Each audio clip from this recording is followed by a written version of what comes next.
dia da gente se concentrar em trazer aqueles valores que a gente realmente considera importantes e conseguir canalizar, manifestar esses valores na existência. E uma das maneiras de fazer isso é ter uma certa resiliência com as coisas que a gente não entende ou com as coisas que a gente não gosta, e pegar o exemplo do Nahum Ish Gamzu, que falava Gamzu letová, isso também é para o bem. Ou pegar o exemplo do José, que falava agradeço a existência por tudo que eu tenho e por tudo que eu não tenho. E ele falava isso não só nos momentos bons, mas ele falava isso também nos momentos difíceis. Tem ainda um exemplo importante para a gente lembrar, que é o exemplo de um homem muito sábio, o rei Salomão. Dizem que o rei Davi procurava uma frase que ele queria gravar num anel, e ele chamou todos os sábios do reino para falarem uma frase. Surpreendentemente, quem trouxe uma frase que ele gostou foi o filho dele, Salomão. E a frase que o Davi queria era uma frase que ele pudesse ler em toda e qualquer situação. E a frase que o Salomão trouxe foi: isso também vai passar. Porque quando a gente está muito eufórico, é bom a gente lembrar que isso também vai passar. O sujeito está lá com muito sucesso, está se achando tal. É bom que no auge do sucesso ele lembre que isso também vai passar. Agora isso vale para os momentos difíceis. Está sofrendo, está muito triste, está passando por uma questão emocional. Isso também vai passar. Então nesse dia que a gente trabalha Yesod Shebenetzach, ao mesmo tempo a gente quer se conectar com os grandes valores, aquilo que a gente realmente acredita, aquilo que a gente acredita que seja o bom, o bem, o belo, o que vale a pena, a generosidade, o altruísmo, e trazer isso, canalizar isso para o mundo, porque é muito fácil falar de valores espirituais. O desafio aqui é manifestá-los, é impregnar a matéria, o mundo manifesto, a criação desses valores.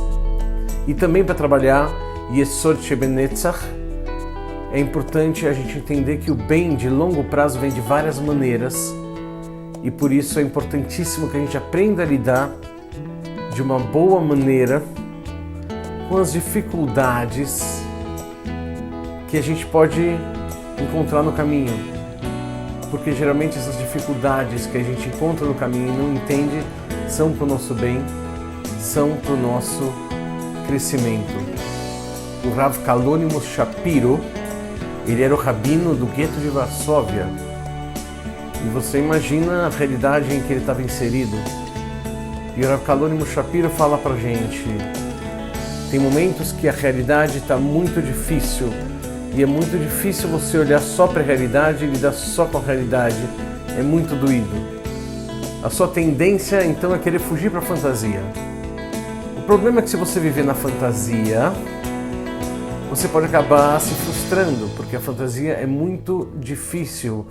Por que ela é difícil? Porque algum dia você precisa sair dela, e aí quando você olha para a realidade você tem um choque muito grande. Então a fantasia é gostosa de se estar, mas no longo prazo ela pode se mostrar uma solução complicada. Então ele fala, nesses momentos que está difícil lidar com a realidade, você olha para a realidade e você traz um pouco de fantasia no sentido de tentar melhorar essa realidade. E você traça um traço no meio entre a realidade e a fantasia para tentar olhar um caminho, para tentar olhar que existe luz depois. E isso vai ser um caminho de resistência espiritual. Então vamos lá. Antes da gente chegar nos nossos exercícios, lembrar que para trabalhar Yesod Shebenetzach, a gente vai servir como canal para os valores que a gente realmente acredita. Trazer esses valores para o mundo para que eles façam um exemplo, para que eles façam um efeito de longo prazo. Yesod Shebenetzach, a gente vai aprender a lidar com as dificuldades e tentar entender que elas são também um caminho para aprendizado, através da superação da dificuldade ou através de mecanismos que a gente sequer consegue compreender. Então vamos aos exercícios. Yesod Shebenetzach em relação à existência. Um bom caminho é o estudo. Estudar sobre um valor ou sobre valores, grandes valores, que você realmente queira ver no mundo e estudar sobre como trazer eles para o mundo, estudar sobre esses valores para depois poder ensinar. Então, fazer o contato com valores que você realmente acredita e que você realmente acredita que podem ser bons para o contexto que você está inserido, para a sociedade que você está inserida, para a família que você está inserida, para os amigos que você tem. Estudar sobre esses valores para depois poder manifestá-los. Mas em relação à existência, a gente conectar com valores que a gente realmente acredita para poder manifestá-los é um tremendo exercício de ser canal para esses valores, por isso é um tremendo exercício de Yesod Shebenetzach. Yesod Shebenetzach em relação aos outros tem tudo a ver com falar menos e fazer mais. Então, ser íntegro com relação às coisas que fala. Não tem a intenção de fazer, então não promete. Falou, cumpre.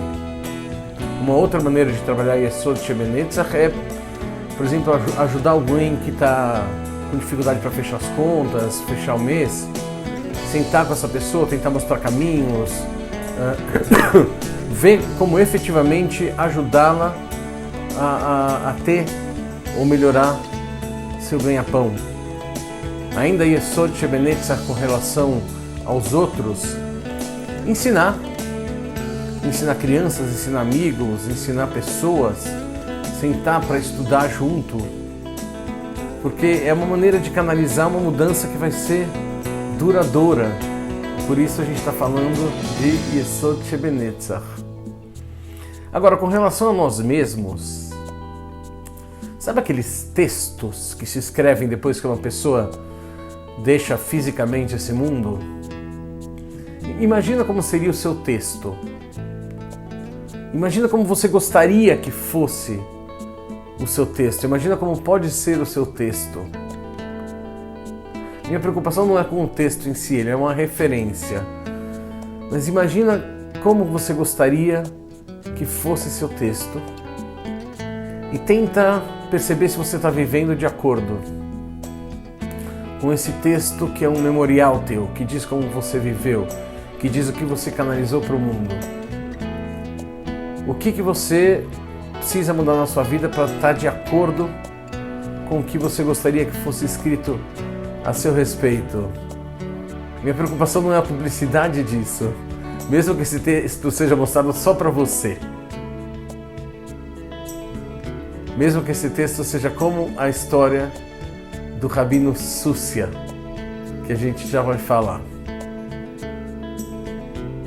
Como você gostaria que fosse esse texto? E antes da gente falar a história do Rabino Súcia, só fazer mais um exercício de Yesod Shebenetzach, porque essa semana a gente falou muito dos valores de longo prazo, dos planos de longo prazo, do que a gente quer implementar na nossa vida nos próximos 5, 10, 20 anos. Yesod Shebenetzach tem tudo a ver com take the first steps, tem tudo a ver com dar os primeiros passos. Então começar a implementar essa mudança que a gente quer para os próximos 20 anos, Yesod Shebenetzach.